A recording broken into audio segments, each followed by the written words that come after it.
So ஏன் நீங்க engineering வந்து டிராப் அவுட்? இந்த கொஸ்டின் எனக்கு தெரிஞ்சு எந்த யூடியூப்லயுமே இல்லைன்னு நினைக்கிறேன். ம் இல்ல? ஆமா. யார் சொன்னாங்க உங்களுக்கு? இது எங்கேயுமே ரிசர்ச். அண்ட் வந்து சேதுபதி படம் உங்க லைஃபோட பிரேக் த்ரூ ரோல்னு சொல்லலாம். சோ அந்த மாதிரி ரோல் அதுல கிடைக்கும்னு எதிர்பார்த்தீங்களா? ஏன்னா அவங்களும் வந்து ஷார்ட் ஃபிலிம்ல இருந்து வந்தவர் தான். யாரும் குமார் இந்த படத்தோட டைரக்டர் வந்து அவர் நாளை இயக்குனர்ல இருந்து வந்தார். அதனால அவருக்கு ஈஸியா அந்த ஷார்ட் ஃபிலிம் நிறைய பார்த்துட்டே இருந்து அதுல இருந்து நிறைய பேரை பிக் பண்ணிருந்தாரு அவரோட படங்களுக்கு. அது இல்லாம அவர் நிறுத்தல ஷார்ட் ஃபிலிம் பாக்குறதுக்கு. அப்படி அவர் கண்ணில் பட்ட என்னோட ஒரு ஷார்ட் ஃபிலிம் அவரோட தம்பி பாலாஜி மூலமா அவருக்கு போய் எனக்கு நடந்தது சேதுபதி படம். ஓகே. நான் 3.5 years வந்து அசிஸ்டன்ட் சினிமாட்டோகிராஃபரா வேலை பார்த்துட்டு தான் நடிகர். யாருக்கு? சித்தார்த் சாருக்கு நான் ஒர்க் பண்ணேன். நலதமயந்தி மும்பை எக்ஸ்பிரஸ்லாம் பார்த்துருப்பீங்க. ஸோ அந்த படத்தோட சினிமாட்டோகிராஃபர் அரவான் தேனிகே நாரெடின்னு ஒரு மூவி. ஜேகே என்னும் நண்பரின் வாழ்க்கை சேரன் சாரோட டைரக்ஷன். உங்களுடைய பிரதர் கார்த்திக் நேதா அவரோட கெரியர் உங்களை ஷேப் பண்ணுச்சா இந்த ஃபீல்டுக்குள்ள வரதுக்கு? இல்ல, அவருதான் இன்னும் கம்ப்ளீட்டா வந்து பார்த்தே வேற. ஹாய் ஹலோ வணக்கம் திரைக்குறள் நேயர்களே, நான் உங்க விஜய் தயா. இன்னைக்கான நேர்காணல்ல என் கூட யார் இணைஞ்சிருக்காங்க அப்படின்னு பாத்தீங்கன்னா ஒரு அற்புதமான குணச்சித்திர நடிகர் அப்படின்னே வந்து சொல்லலாம். இவர் என்ன கேரக்டர் ரோல்ஸ் பண்ணாலும் அவ்வளோ கன்வின்சிங்கா பண்ணுவாங்க. அண்ட் இவரை இன்டர்வியூ பண்றதுல நான் ரொம்ப ஹாப்பியா இருக்கேன். Because junior interviews senior. So வாங்க அவரை சந்திக்கலாம். It's none other than actor Vivek Prasanna. வணக்கம், எப்படி இருக்கீங்க? நல்லா இருக்கு. நீங்க எப்படி இருக்கீங்க? நானுமே வந்து சூப்பரா இருக்கேன். சோ ஃபர்ஸ்ட் ஆஃப் ஆல் வந்து உங்களை பத்தி நிறைய பேருக்கு தெரியாத விஷயங்கள் இருக்கும். சோ அததான் நம்ம வந்து இந்த இன்டர்வியூல ஃபுல்லாவே வந்து பார்க்க போறோம். சோ சேலம்ல இருந்து ஒரு பையன் எதை நோக்கி வந்து சென்னைக்கு வராங்க? சினிமா கனவை தூக்கிட்டு வராங்களா எப்படி சார்? வெரி சிம்பிள் கொஸ்டின் என்னை பொறுத்த வரைக்கும். பட் இது வந்து கேட்குறவங்களுக்கு வந்து பெரிய ஹிஸ்ட்ரி மாதிரிலாம் தோணும். பட் எனக்கு எங்கள் அண்ணா வந்து அவர் நல்லா படிக்கக்கூடிய ஒரு பர்சன். முடிச்சுட்டு அவர் சென்னை வராரு. பெரிய கம்பெனியில் ஒர்க் பண்ணுறாரு. ஸோ அடுத்தது தம்பிங்க வந்து சென்னை படிக்கட்டும் அப்படிங்கிற எங்களுக்கு ஆப்வியஸாக அது தோணுச்சு, சென்னை போய் படிக்கலான்னு. அப்படி வந்தது தான். அதில் இன்னொன்று என்னென்னா எனக்கு ரொம்ப ஈஸியாக படிக்கணும் அப்படிங்கிற கோர்ஸாக தேடிட்டு இருந்தேன். ஸோ அப்படி பண்ணது தான் விஸ்காம் சூஸ் பண்ணது. ஒரு பெரிய பிளான் இப்படி பண்ணோம், இங்கேருந்து நான் சென்னைக்கு போகணும், இதுதான் பண்ணணும்னு ஒரு பெரிய டேட்டாலாம் ரெடி பண்ணல. Is the reason. அவ்வளவுதான் நடந்தது. தென் ஐ ஸ்டார்டட். ஓகே, அதுக்கப்புறம் தான் என்னோட ப்ராசஸ் ஸ்டார்ட் ஆச்சு. ஓகே, ஐ திங்க் உங்க அண்ணாவை பத்தி நீங்க சொல்லிருக்கீங்க, அதை வந்து நம்ம பேசதான் போறோம். சோ ஏன் நீங்க இன்ஜினியரிங் வந்து டிராப் அவுட்? இந்த கொஸ்டின் எனக்கு தெரிஞ்சு எந்த யூடியூப்லயுமே இல்லைன்னு நினைக்கிறேன். இல்ல? ஆமா. யார் சொன்னாங்க உங்களுக்கு? இது எங்கேயுமே ரிசர்ச். இதான் ரீசன். நான் சொன்னேன் அதுக்கு முன்னே எனக்கு வந்து டிபிக்கலான கோர்ஸ் மாதிரி எனக்கு பிடிக்கல. ஜாயின் பண்ண சொன்னாங்க, ஜாயின் பண்ணிட்டேன். பட் என்னோட ஹாஸ்டல்லையே வந்து எனக்கு இல்லை, எனக்கு வந்து டிராவல் பண்ற மாதிரி வேலை வேணும், எனக்கு இந்த அட்மாஸ்பியரே பிடிக்கல அப்படின்னு ஃப்ரம் த டே ஒன் எனக்கு அது மைண்டுக்குள்ள இருந்துட்டே இருந்தது. வீட்டில் ஆஸ் யூஷுவல் கன்வின்ஸ் பண்ணி பரவாயில்ல போக சரியாகும் அப்படிங்கிற ஒரு டிபிக்கலான ஃபோர்ஸ்லாம் பண்ண மாட்டாங்க எங்கள் வீட்டில். Then at some point I said, okay, இது எனக்கு ஒர்க் அவுட் ஆகாது, better I move on to some other field அப்படின்னு சொல்லி then I started. ஸோ அப்படிதான். நான் அதனால இது யாருக்குமே தெரியாது ஆக்சுவலி நான் ட்ராப் அவுட் ஆனது. ஓகே. ஸோ சென்ட் தாமஸ் காலேஜ்ல விஸ்காம், உங்களோட காலேஜ் டேஸ் எப்படி இருந்தது? விஸ்காம் படிக்கணும் அப்படின்னு முடிவெடுத்ததுக்கு அப்புறம் வந்து சென்னையில் இருக்கிற எல்லா காலேஜுக்குமே விசிட் அடிக்க ஆரம்பிச்சேன். ஏன்னா அப்போ நான் சென்னை எனக்கு ரொம்ப புதுசு தான். அப்போ வந்த புதுசுல இந்த அட்மாஸ்பியர் எல்லாமே புதுசு. இங்க இருக்கிற பசங்க எல்லாருமே பிஹேவியர், நான் அங்கே கிராமத்துல இருந்து வந்த ஒரு பையன். தென் ஐ ஸ்டார்டட் எல்லா காலேஜுக்கு போய் அப்ளிகேஷன் வாங்கி ஃபில் பண்ணி. அப்போலாம் அட்ரஸ் வந்து சேலத்தோட அட்ரஸ் தான், இங்கே எதுவுமே கிடையாது, லோக்கல் அட்ரஸ்னு எதுவும் கிடையாது. ஸோ அப்படி நடந்துட்டு இருக்கிறப்ப எனக்கு ஒவ்வொரு காலேஜாக போயிட்டு இருந்தேன். ப்ராசஸ் எப்படி பெருசு டிலே ஆகிட்டே இருந்தது. ஓகே, டிலே ஆனால் இதுக்கு மேலே ஒர்க் அவுட் ஆகாது, நம்ம வெயிட் பண்ணிருக்க வேணாம், வேறு ஆப்பர்ச்சுனிட்டிக்காகன்னு. அண்ட் ஃபைனலி நான் செயின்ட் தாமஸ் விசிட் பண்ணேன். விசிட் பண்ண அன்றைக்கே நிறையா பேசணும். ஸோ அது இதுன்னு பேசிட்டு அட்மிஷன் ஆயிடுச்சு, அவ்வளோதான். ஸோ அதுக்கப்புறம் நான் எந்த மாதிரி எதுக்காக அந்த கோர்ஸ் சூஸ் பண்ணேன் அப்படின்னு ஒன்று இருக்குல்ல. ஸோ அது ஈஸியாக படிக்கணுன்றதுக்காக தான் சூஸ் பண்ணேன். இது பயங்கர ஆம்பியஸான ஒரு விஷயம், எனக்கு இதுதான் ஆம்பிஷன், இதில் இது போயிட்டு இதுக்கப்புறம் அப்படி இப்படி போய் இப்படி பண்ணும் அப்படி பண்ணும் அப்படிங்கிற பெரிய கோல்லாம் ஒன்றும் இல்லை. Okay. I want Rome.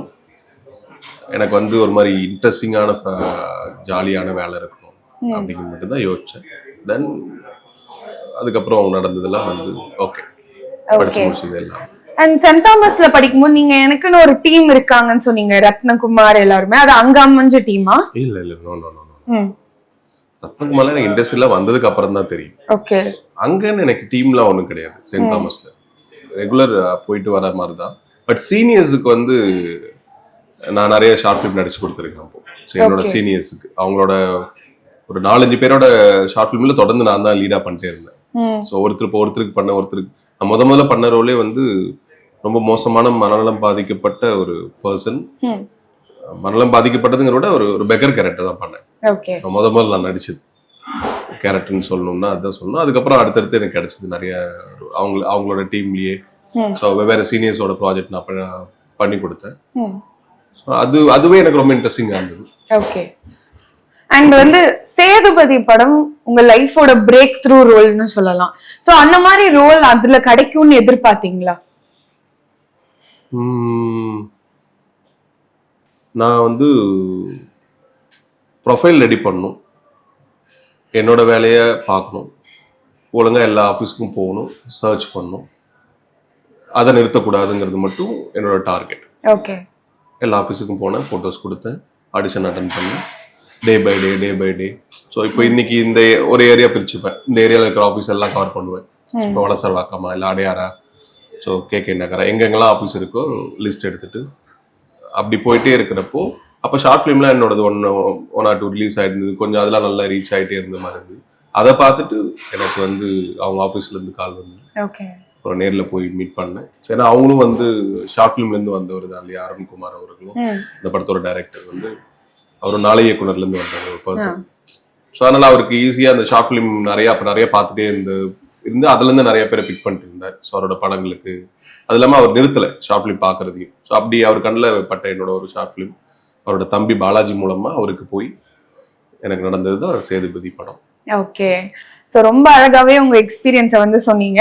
And cinematographer ஆகணும்னு தான் என் கனவு அப்படின்ற மாதிரி சொல்லியிருந்தீங்க. ஸோ ஏதாவது ஃபீச்சர் ஃபிலிம்ல ஒர்க் பண்ணியிருக்கீங்களா? என்ன? நான் 3.5 years வந்து அசிஸ்டன்ட் சினிமாட்டோகிராஃபரா வேலை பார்த்துட்டு தான் நடிகை. நான் யாருக்கு? சித்தார்த் சார் கிட்ட நான் ஒர்க் பண்ணேன். நலதமயந்தி, மும்பை எக்ஸ்பிரஸ்லாம் பார்த்துருப்பீங்கன்னு நினைக்கிறேன். ஸோ அந்த படத்தோட சினிமாட்டோகிராஃபர் அவர்கிட்ட அரவான் படம் தான் என்னோட. அரவான் படம் இல்லை, அதுக்கு முன்னாடியே ஒரு படம், அந்த படம் டாப் ஆயிடுச்சு. பட் ப்ராப்பரா ஸ்டார்ட் ஆனது அரவான், தேனிகை நாரெடின்னு ஒரு தெலுங்கு மூவி. அப்புறம் ஜேகே என்னும் நண்பரின் வாழ்க்கைன்னு சேரன் சாரோட டைரக்ஷன்ல வந்த படம், சர்வானந்த் பண்ணியிருப்பாங்க. ஸோ இந்த படங்கள்லாம் ஒரு 3.5 years ஒர்க் பண்ணிட்டு நான் வெளியே வந்து நாங்கள் ட்ரை பண்ணிட்டு இருந்தேன் நான் சினிமாட்டோகிராஃபிக்காக படங்கள். ஸோ அப்போ ஒரு சின்ன பட்ஜெட்ல ஒரு சின்ன டீமோட ஒரு லாக் பண்ணி வெரி மினிமம் பட்ஜெட்ல ஒரு படத்துக்கான லொகேஷன் மற்ற வேலைகள் இருந்தப்போ ஷார்ட் ஃபிலிம் அதுக்கு முன்னாடி நடிச்சு அது ரிலீஸ் ஆகிருந்தது. ஷார்ட் ஃபிலிம் நடிக்கிறது எனக்கு ஒன்றும் பெரிய இதெல்லாம் இல்லை, ரேண்டமான ஒரு விஷயம் தான் ஃப்ரம் த காலேஜ் டேஸ். அதனால அது பண்ணது, அது ஒரு பக்கம் பூம் ஆகிட்டு இருந்தது. எனக்கு நடிக்க வாய்ப்பு வந்துட்டே இருந்தது. இந்த நான் கமிட் பண்ணி வச்சிருந்த சினிமாட்டோகிராஃபி ஃபிலிமும் பெருசா ப்ராக்ரஸ் ஆக முடியல டியூ டு வேரியஸ் ரீசன்ஸ். அது ஒரு பெரிய ஹீரோ படம் தான் கமிட் ஆனது. இல்ல it's very small and very new. எல்லாருமே நியூ ஃபேஸஸ் தான். எனக்கு இதுக்கு வாய்ப்பு வந்துட்டே இருந்தது, இது ப்ராக்ரஸ் ஆகவே இல்லை நிறைய ரீசன்னால. அப்புறம் டிசைட் பண்ணேன் ஓகே, அதுக்கப்புறம் அதுலயே நடிச்சுட்டே இருந்த வர வாய்ப்புலாம் விடல. பட் பேரலா இதுவும் அந்த படத்துக்காக ஹோல்ட் பண்ணிட்டேன், ஏன்னா முதல் கமிட் பண்ண படங்கிறதுனால அதுவும் ரொம்ப நாள் ஹோல்ட் பண்ணேன். அப்புறம் சம் பாயிண்ட் எனக்கு ப்ரொஃபைல் வந்து ஆக்டிங்ல நிறைய இருந்தது. நடிச்சு வித்தின் 1 yearல ஆல்மோஸ்ட் மோர் தென் 10 ஷார்ட் ஃபிலிம்ஸ் நடிச்சு முடிச்சு அதுவே ஒரு பெரிய பேக்கப் ஆயிடுச்சு. அதாவது இந்த படம் ஸ்டார்ட் பண்றதுக்குள்ளேயே எனக்கு அவ்வளவு நடிச்சிட்டேன். ஸோ அப்படிதான். ஓகே. அண்ட் சம்வேர் உங்களுடைய பிரதர் கார்த்திக் நேதா, அவரோட கெரியர் உங்களை ஷேப் பண்ணுச்சா இந்த ஃபீல்டுக்குள்ள வரதுக்கு? இல்ல, அவருதான் எனக்கு கம்ப்ளீட்டா வந்து பார்த்தே வேற. சோ அவருக்கும் சினிமா வர்றது ஐடியாலாம் கிடையாது அப்போ? இல்ல அவர்லாம் பக்காவான, அவருக்கு வந்து எழுத்து மேல வந்து சின்ன வயசுல இருந்தே அவருக்கு இன்ட்ரெஸ்ட் அதிகம். நான் கண் கூட பார்த்திருக்கேன். நான் எப்போனா 8th 9th இருந்தே 7th 8th 9thலயே அவர் வந்து இத்தனைக்கு அவர் சிபிஎஸ்சி ஸ்டூடெண்ட். ஓகே. ஸோ படிச்சதெல்லாம் சான்ஸ்கிரிட், ஹிந்தி அதெல்லாம் படிச்ச ஒரு பர்சன் அவர். ஓகே. அவருக்கு வந்து தமிழ் ரொம்ப ஒரு கட்டத்து மேல பிடிக்க ஆரம்பிச்சு அதுல தான் ஃபுல் ஃபோக்கஸ்டா இருந்தாரு. அதுதான் படிப்பாரு, அதுல தான் ஃபுல்லா அவரோட மைண்ட் இருந்தது. ஸோ அவர் பக்காவான ட்ராக் தான். ஓகே. அவரை பார்த்துலாம் எனக்கு வரல. எனக்கு தான் சொன்னேன், எனக்கு வந்து ரேண்டமா வந்து டிராவல் பண்ற மாதிரி ஜாப், ஒரு மாதிரி ரெகுலர் ஆஃபீஸ் ஜாப் வேணான்னு முடிவு பண்ணி நான் சூஸ் பண்ணதான் விஸ்காம். அதுக்கப்புறம் எனக்கு அது உள்ள போனோடனே எனக்கு ரொம்ப பிடிச்சி போச்சு. அந்த மீடியா ரிலேட்டட் ஒர்க், அந்த சினிமோட்டோகிராஃபி, டைரக்ஷன், ஆக்டிங், ஸோ எல்லாமே வந்து எனக்கு ரொம்ப ஹாப்பியான ஒரு விஷயமா என்ன சந்தோஷப்படுத்துறதுனால அப்ப ரொம்ப ஸ்ட்ராங்கா நான் அதை பிக் பண்ணேன். ஓகே. உங்க அண்ணனுடைய வரிகள்ல இல்ல பாடல்கள்ல உங்களுக்கு பிடிச்ச பாட்டு எது? சீதகாதி படத்துல ஐயாவே அதை பார்க்கிறாய்னு ஒரு சாங் ஒன்று இருக்கு. இப்ப வரைக்கும் அது மாறல.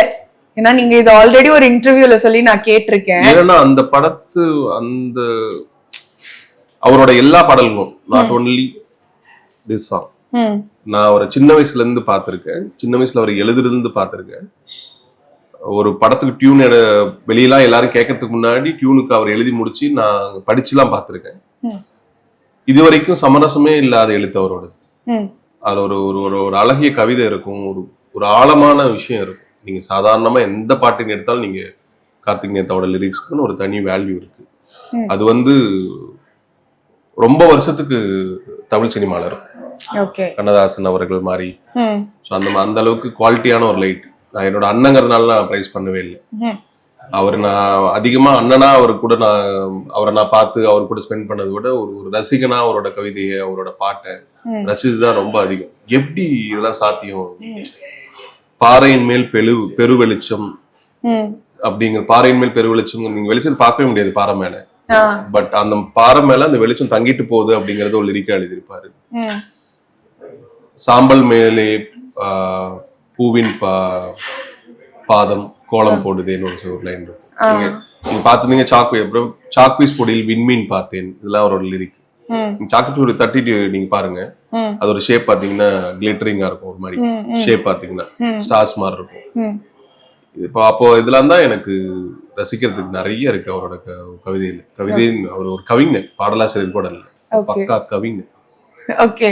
நீங்க இவ்ளோ ரசிச்சிருக்கீங்க அப்படின்ற மாதிரி வந்து தெரியுது. சோ உங்களுடைய கான்வர்சேஷன் அவரோட எப்படி இருக்கும்? ஏன்னா அவரு தமிழ் வளம் கொஞ்சம் ஜாஸ்தி இல்ல அவருக்கு. ரொம்ப சிம்பிளா தான் பேசுவாரு.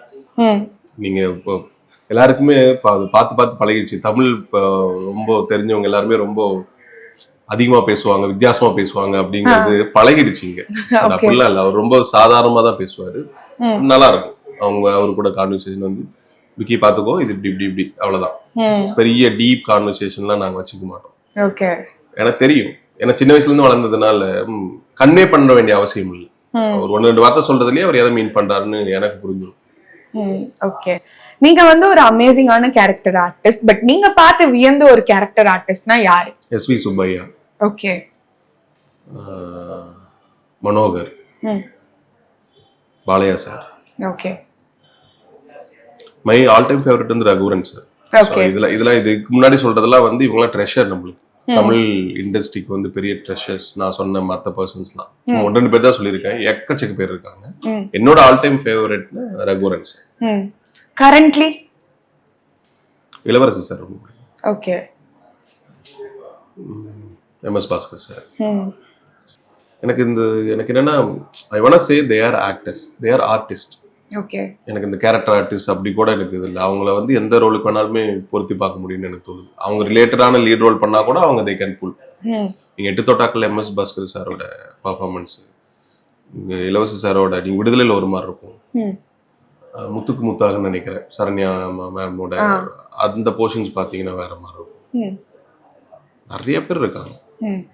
பிரகாஷ் ராஜ் சார், காஞ்சிவரம், கில்லி, இருவர். So they are artists. Okay. நான் வந்து அவங்கள கேரக்டர் ஆர்டிஸ்ட்னு ஒரு கட்டத்துக்குள்ள அடக்கவே மாட்டேன். They are real artists. They can pull anything. இப்போ நீங்க மென்ஷன் பண்ண இந்த ஆர்டிஸ்ட் கூடலாம் உங்களுக்கு நடிக்கிற வாய்ப்பு கிடைச்சிருக்கு, and அதோட experience if there is any? Prakash sir கூட கிடைக்கல, ஏர்போர்ட்ல பார்த்து பேசியிருக்கேன்.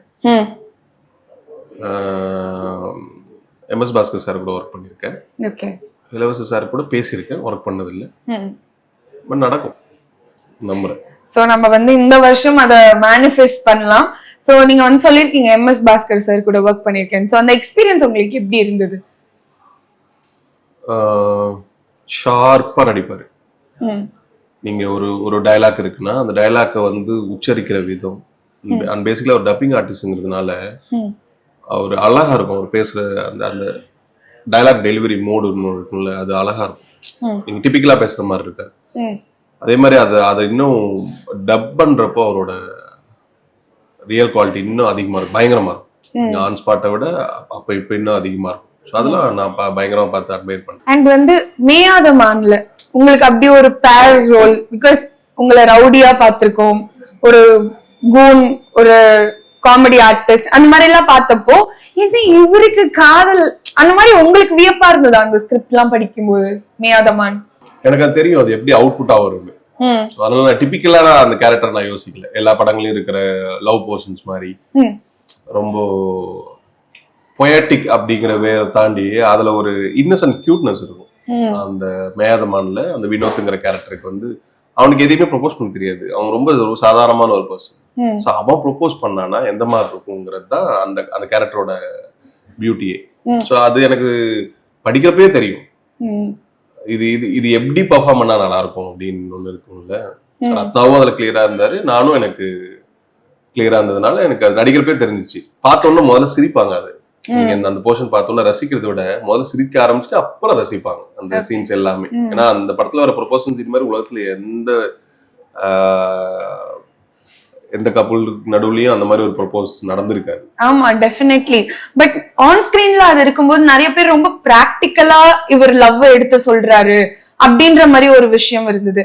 நீங்க வந்து வைபவ் கிட்ட சொல்ற சீன்ஸ் எல்லாமே நிறைய பேர் என்ஜாய் பண்ணாங்கல்ல. ஆமா ஆமா ஆமா, அது க்ளோஸ் டு நிறைய ரியல் கேரக்டர்ஸோட கரெக்டான ஒரு ஆர்க் அந்த கேரக்டரோட. அதனால வந்து நிறைய பேருக்கு என்னோட கேங்ல இந்த மாதிரி ஃப்ரெண்ட் இருக்கான், என்னோட கேங்ல இந்த மாதிரி ஃப்ரெண்ட் இருக்கான், எங்க எல்லாரையும் வந்து அவன் தான் பார்த்துப்பான், ஒருத்தன் இம்சை பண்ணுவான், அவனை இவனை தான் பார்த்துப்பான், அந்த மாதிரி நிறைய பேருக்கு ரிலேட்டட் ஆன ஒரு கேரக்டர்ங்கிறதுனால ஈஸியா போய் ரீச் ஆனது. சோ இந்த மாதிரி வந்து நீங்க ஸ்கோப் எல்லாமே வந்து பண்ணிருக்கீங்க. உங்களுக்கு நடிக்கிறதுலயே எது ரொம்ப பிடிக்குங்க? பாசிட்டிவ் இதுவா இல்ல நெகட்டிவ் இதுவா? அப்படிலாம் ரெஸ்ட்ரிக்ஷனே கிடையாது. நடிப்பை பொறுத்த வரைக்கும் ரெஸ்ட்ரிக்ஷனே கிடையாது. பட் இது எல்லாத்த விட சிரிக்க வைக்கிற மாதிரி ரோல் வந்து எனக்கு ரொம்ப பிடிக்கும். Okay, comedy. காமெடி என்னோட எல்லா படங்களும், ஈவன் நெகட்டிவ் ஷேட் உள்ள கேரக்டரா இருந்தாலும் அதுல ஒரு ஃபன் இருக்கும். நீங்க சேதுபதியில ஃபன் இருக்கும், விக்ரமேதால ஃபன் இருக்கும், பீச்சாங்கையில ஃபன் இருக்கும். இத்தனைக்கும் அவங்க எல்லாம் மோசமான வில்ல, மோசமான ஒரு குணம் கொண்ட ஒரு பர்சன்ஸ், அது ஆர்க்கு. ஆனா அவங்க பண்ற சேட்டைகள் எல்லாம் அழகா இருக்கும், ஒரு மாதிரி ஃபன் பண்ணுவாங்க. ஆமா, வில்லனா இருந்தாலுமே. சோ அதனால எனக்கு ஃபன் இருக்கிறது ரொம்ப பிடிக்கும். ஏன்னா சிரிக்க வைக்கிறது தான் உலகத்திலேயே பெரிய விஷயமா நான் பாக்குறேன். ஓகே, அத தவிர பாசிட்டிவா நெகட்டிவான்னு சூஸ் பண்ணோம்னா நீங்க எதை சொல்லுவீங்க?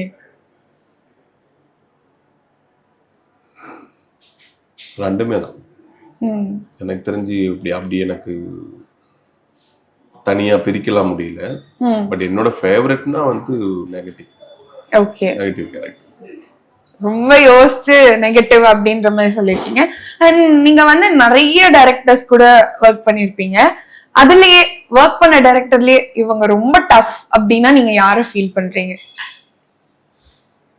அப்படி யாருமே டஃப்லாம் இல்லை. அவங்களோட ஒர்க்கு நம்ம கிட்ட இருந்து புல் பண்ணும். எங்களோட வேலை டைரக்டர்ஸ்க்கு ஏற்ற மாதிரி பர்ஃபார்மன்ஸ் பண்ணி கொடுக்கணும், அவ்வளவுதான். இப்ப ரெண்டு பேருக்குமே டஃப் தான் அது. அவங்க நினைக்கிறது வரலினாலும் ஆர்டிஸ்டுக்கு அப்செட் ஆகும். நான் ஒழுங்கா அவுட்புட் கொடுக்கலன்னா அவங்களுக்கு அப்செட் ஆகும். ஸோ இதுதான் பிரச்சனை. ஸோ அதனால அவங்க டஃப்னு ஒன்றும் இல்லை. ஒவ்வொருத்தரும் ஒரு மாதிரி ஒர்க்கிங் ஸ்டைல், அவ்வளோதான். அப்படி வேணா சொல்லலாம்.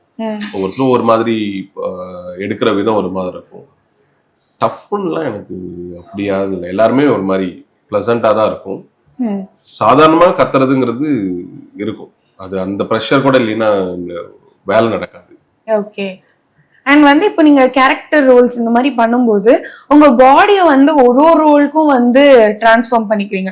சோ அதுக்குன்னு தனியா நீங்க ஒரு மெனக்கடல் எடுப்பீங்களா? பயங்கரமான மெனக்கடல். சோ அது பின்னாடி என்ன நடக்கும் அதெல்லாம் வந்து சொல்லுங்களேன். என்னன்னா, எனக்கு ஃபர்ஸ்ட் ஒரு 4-5 படம் வந்து எனக்கு உடம்பு குறைக்கிறதுக்கான வாய்ப்பு இல்லாம அடுத்தடுத்து நான் பண்ணிட்டே இருந்தேன். சேதுபதி ரிலீஸ் ஆனதுலேருந்து எனக்கு அடுத்தடுத்து பிக் பண்ணிட்டே இருந்தேன். உடம்பு குறைக்கணும், வேற மாதிரி பண்ணணும்னு பிளான் பண்ணிட்டே இருக்கிறப்ப எனக்கு கிடைச்ச படம் தான் சூரரை போற்று. ஸோ அந்த சூரரை போற்றுக்காக நான் உடம்பு குறைக்க ஆரம்பிச்சு அந்த படம் முடியறதுக்குள்ள நடிச்ச மற்ற படங்கள்லாம் வந்து ஆடை, சர்பத், நெஞ்சமுடி நேர்முண்டு, ஓடு ராஜா. ஸோ இந்த மாதிரி இந்த உடம்பு குறைச்சி அந்த பீரியட்ல ட்ரிபிள்ஸ்னு ஒரு சீரீஸ், ஸோ இதெல்லாம் அந்த டைம்ல பண்ணது. இந்த படம் முடியறதுக்குள்ள இந்த படத்தோட பிரேக் இருக்கிறப்ப அது பண்ணது. அது ஒரு 1.5 years வந்து கம்ப்ளீட்லி அன்காம்ப்ரமைஸ்டு டயட் அண்ட் ஒர்க் அவுட்ல இருந்தேன். 1.5 வருஷத்துக்கு அது ஒரு மாதிரி ரொம்ப அன்காம்ப்ரமைஸ்டு. ஒரு நாள் கூட சீட் மீல் இல்லாத இதுவா போச்சு. ஏன்னா எனக்கு அந்த படம் முடிகிற வரைக்கும் நான் கொஞ்சம் விட்டுட்டுனா, ஏன்னா என்னோட மெட்டபாலிசம் வந்து டக்குன்னு உடம்பு போட்டுருவேன். எனக்கு சின்ன வயசுல இருந்தே எனக்கு ஜபி ஃபேஸ் இந்த மாதிரி இருக்கும். ஸோ நான் வெயிட் குறைக்கிறது தான் எனக்கு ரொம்ப ரொம்ப கஷ்டம், ரொம்ப கஷ்டப்படுவேன். எனக்கு வெயிட் உடனே போட்டுரும். ஸோ எனக்கு என்னோட நேச்சர் அந்த மாதிரி, அதனால ரொம்ப கஷ்டப்பட்டு தான் பண்ணது அந்த சூரரை போற்று படத்துக்காக. பட் உங்களுக்கு அண்டர் கான்ஃபிடென்ட்டா ஃபீல் ஆலையா? ஏன்னா சூர்யா எப்படி பாடியை ஃபிட்டா வச்சுப்பாருன்னு நமக்கு தெரியும். அண்ட் கேகே வந்து இருந்தாரு, அவருமே ஒரு ஃபிட் ஃபிகர் தான்.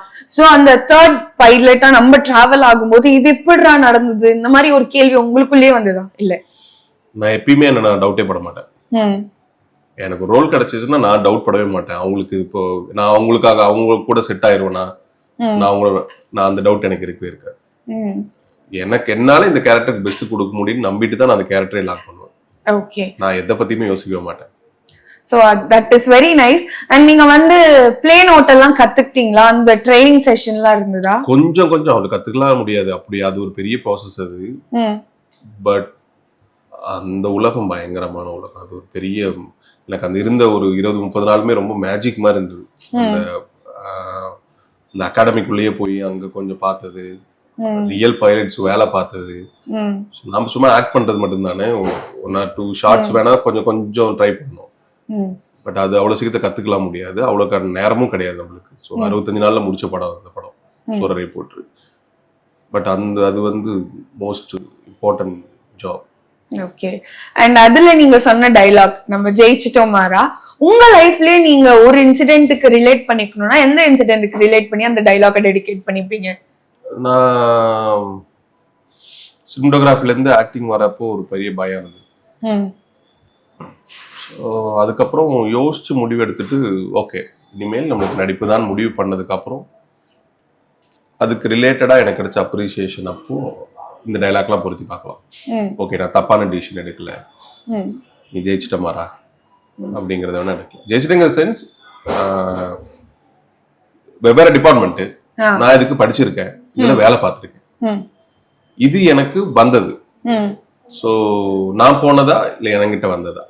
சோ அப்படின்னு ஒரு கேட்டான் வாழ் இருக்கிறப்போ கொஞ்சம் தப்பாச்சுன்னா வருஷம் போகும். வருஷம் போச்சுன்னா என்னோட ப்ராசஸ் இதுல போயிடும், இதுல எனக்கு டச் விட்டு போயிடும், சுத்தமா எனக்கு நாலேஜே போயிடும். ஏன்னா அது எந்த ஃபீல்டா இருந்தாலுமே கன்சிஸ்டன்சி இருந்துட்டே இருக்கணும், இல்லைன்னா நாலேஜ் கம்ப்ளீட்டா போயிடும். எவ்வளவு பெரிய படிச்சிருந்தாலுமே வேலைக்கு. இப்ப கூட எனக்கு டக்குனு ஒரு கேமரா இப்ப கொடுத்துட்டாங்கன்னா திணறிடுவேன். ஓகே, ஃபுல்லா மறுபடியும் அதை கோ த்ரூ பண்றதுக்கே ஒரு 1 day 2 day. சோ டச் விட்டு போயிடுச்சுன்னு சொல்றீங்க? டச் கம்ப்ளீட் ரொம்ப சைட். கேமரா முன்னாடி நிக்கறீங்க, சோ உங்களுக்கு அந்த நுவான்சஸ்லாம் கண்டிப்பா தெரிஞ்சிருக்கும். ப்ராசஸ் தெரியும். பட் இப்போ ஆபரேட் பண்ணோம், நான் ஆபரேட் பண்ண அப்படி கொடுத்தா எனக்கு முதல்ல ஒரு 2 days ஆயிடும், இல்ல 1 hour 2 hour ஆயிடும்.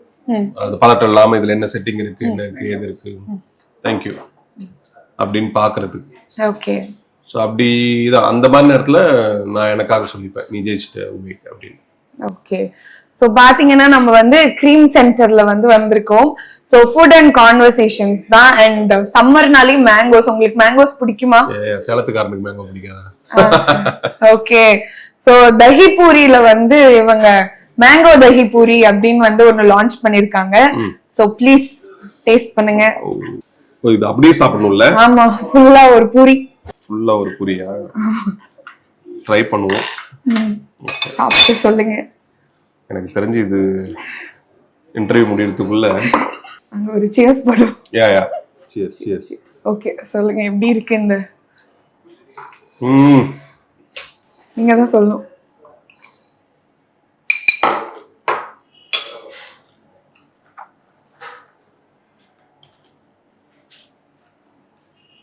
என்னோட ட்ரைனர் பார்த்துட்டு இருப்பாரு, கண்டிப்பா இதுல இருந்து இது சாப்பிட்டதுக்காக நெக்ஸ்டா ஒரு 2-3 நாளைக்கு வேற மாதிரியான ஒர்க் அவுட் போக போகுதுன்னு நினைக்கிறேன். விடுங்க, இன்னைக்கு வந்து ஒரு சீட் டேவா வந்து கன்சிடர் பண்ணிக்கலாம். அண்ட் வந்து ஹவ் ஃபுட்டி ஆர் யூ? ரசிச்சு சாப்பிடுவேன் எதுவா இருந்தாலும். இதுதான் வேணும், அப்படிதான் வேணும், இப்படிதான் வேணும் இல்ல, கிடைக்கிறதுல ஏதாச்சும் நல்லதா இருந்தா சாப்பிட்டுருவோம், அவ்வளவுதான். பட் நான் பயங்கரமான மீன் குழம்பு வெறியன் நான். ஓகே, அதான் கேட்க வந்த வெஜ் ஆர் நான்வெஜ் அந்த பியூர் நான் வெஜிடேரியன் நான். ஆனா நம்ம வந்திருக்கிறது இன்னைக்கு வெஜ் ஹோட்டல். பரவாயில்ல, அது பரவாயில்ல. நான் நிறைய பியூர் நான் வெஜிடேரியன் நானு. எனக்கு மீன் குழம்புனா பயங்கரமா பிடிக்கும். அது என்ன சொல்றது, அப்படி ஒரு காதல் மீன் மேல. ரசிச்சு ரசிச்சு வாங்குவேன். கடைக்கு போய் நான் தான் கிளீன் பண்ணுவேன், நான் தான் எல்லாம் பண்ணுவேன். ஓகே. ஸோ எல்லா மீனும் பார்த்துட்டு ஒவ்வொரு நாளும் ஒவ்வொரு மீன் வெரைட்டி ட்ரை பண்றது. மத்தி மீன் ரொம்ப பிடிக்கும், மை ஃபேவரட். நீங்க வந்து ஒரு வெஜிடேரியன் கிட்ட மீன் பத்தி பேசிட்டு இருக்கீங்க. அப்படியா? ஆமா, நான் தான். சோ ஏதோ மீன் வெரைட்டி எல்லாம் சொல்றீங்க, தெரியல. ஓகே, பட் ஸ்டில் சமைப்பீங்களா? சமைக்க பிடிக்கும்? ஓரளவுக்கு நான் பழச்சுப்பேன். சமாளிக்க தெரியும் ஈஸியா. என்ன நல்லா சமைப்பீங்க? ப்ளீஸ் எடுத்துக்கோங்க, சாப்பிட்டுட்டே. ட்ரெயினர் ஞாபகம் வராதா இத பாக்கும்போது? நல்லா இருக்கு, நல்லா இருந்தது. எது சமைப்பேன் அந்த நேரத்துக்கு என்ன தோணுதோ, சாம்பார் சாதம், அப்படி இல்லைன்னா சிக்கன் பெரட்டல் மாதிரி. அண்ட் இப்போ வந்து உங்களோட பர்சனல் லைஃப் பத்தி பேசுவோம். யாருக்குமே உங்களை பத்தி தெரியலங்க பர்சனலா. நீங்க எப்படிப்பட்ட ஒரு ஆளு, என்ன, ஏன் அந்த ஒரு சீக்ரெசி மெயின்டைன் பண்றீங்க? சீக்ரெசியே கிடையாது. முதல்ல வெரி சிம்பிள். நடிக்கிறது என் வேலை, அதுதான் வந்து பொது உடைமை. அது வேணா எல்லாருக்கும் தெரியலாம், என்னோட பர்சனல் எல்லாருக்கும் தெரியணும் அவசியமே இல்லை. என்ன தலை ரூட்டை ஃபாலோ பண்றீங்களா? அப்படிலாம் கிடையாது. இது ஃப்ரம் தி பிகினிங் என்னோட மைண்ட்ல இருக்கிற விஷயம் தான். இன்னொன்னு சொல்லணும்னா, எனக்கு வந்து நடிகர்களை பெருசா தூக்கி வச்சு கொண்டாடுறதுல எனக்கு உடன்பாடே கிடையாது. ஹீரோ வர்ஷிப்லாம் பிடிக்காது. ஹீரோ வர்ஷிப்னு இல்ல, too much attention to media people அப்படிங்கிறது தான் சொல்றேன். ஓகே, எல்லாருக்குமே எல்லாரும் டிபார்ட்மெண்ட் மாதிரி ஒர்க், இதுவும் ஒரு வேலை, அவ்வளவுதான். இது ஒரு டிபார்ட்மெண்ட், இது ஒரு என்டர்டைன்மெண்ட் டிபார்ட்மெண்ட். இதுல ஒரு பெரிய மணி ஃப்ளோ இருக்கு. இத வந்து இதுல என்ன ஒரே வித்தியாசம், ஏன் இது வந்து பயங்கரமா அட்டென்ஷன் கிரியேட் ஆகுதுன்னா, உலகத்துல இருக்கிற எல்லாருக்கும் ஒரு ஒரு ரிலாக்ஸ் தேவைப்படுதுன்னா ஆர்ட்டுக்குள்ளதான் வருவாங்க. டிராவல் ஆர்ட் தான், ஒரு மியூசிக், ஒரு பெயிண்டிங், ஒரு புத்தகம் படிக்கிறது, புத்தகம் எழுதுறது, கவிதை. ஸோ உங்களை ரிலாக்ஸேஷன் பண்ணோம்னா இதெல்லாம் தான் எனக்கு தெரிஞ்சு இருக்குன்னு நினைக்கிறேன். ஸோ இதை பண்ணி இதுல மூலமா கிடைக்கிற அட்டென்ஷன் அப்ரிசியேஷன்னாலதான் இது பெரிய ஒரு ஒரு ஃபோக்கஸ்டு ஒரு லைம் லைட்டுக்குள்ளேயே எப்பயும் இருக்கிற மாதிரி இருக்கு. பட் இதோட பார்டர்ல இருக்கிறவன், ராக்கெட் இன்னைக்கு செஞ்சுட்டு இருக்காங்களா அவங்க, இன்னைக்கு எக்கனாமிக் நிலைமை எப்படி இருக்குன்னு சொல்லி இந்தியன் கவர்மெண்ட்டுக்கு ஒரு பெரிய செக்ரட்டரி இருப்பாருல்ல அவரு, பெரிய பெரிய ட்ரஸ்டர்ஸ் வச்சு நடத்திட்டு இருக்கிற பீப்புள், அது மூலமா ஹெல்ப் பண்ணிட்டு இருக்கிறவங்க, இவங்க தான் எனக்கு தெரிஞ்சு அதிகமா வெளியே தெரியும். மோர் தென் சினிமா பீப்புள், இவங்க தான் அதிகமா தெரியும். அதே மாதிரி காலேஜஸ்ல கூட சினிமா ஆளுங்களை கூப்பிடுறத விட, இன்ஃப்ளூயன்சர்ஸ் கூப்பிடுறத விட, இந்த மாதிரி வந்து ரிலேட்டடா ஒவ்வொரு டிபார்ட்மெண்ட்ல இருக்கிற அச்சீவ் பண்ணவங்கள, ஒரு பெரிய பெரிய பிஹெச்டி முடிச்சவங்கள, ஒரு டாக்டரேட் முடிச்சவங்கள கூப்பிட்டு வந்து பேச வைக்கிறது தான் நல்லதுன்னு நான் நினைக்கிறேன். இன்னைக்கு வந்து சோசியல் மீடியால பயங்கரமா அடிக்ட் ஆகி கிடக்குது எல்லாரோட மைண்டும். Too much of attention to social media, fame, easy grow, immediate grow. So next minute பீக்குக்கு போயிடணும். ஸோ இதெல்லாம் என்ன பண்ணுதுன்னா, ஒரு மாதிரி பேஸை ரொம்ப சாஃப்ட் ஆகிட்டு இருக்கு. டப்புன்னு ஒரு நாள் விழுந்துரும், அப்ப தாங்கிக்க முடியாது யாராலையும்.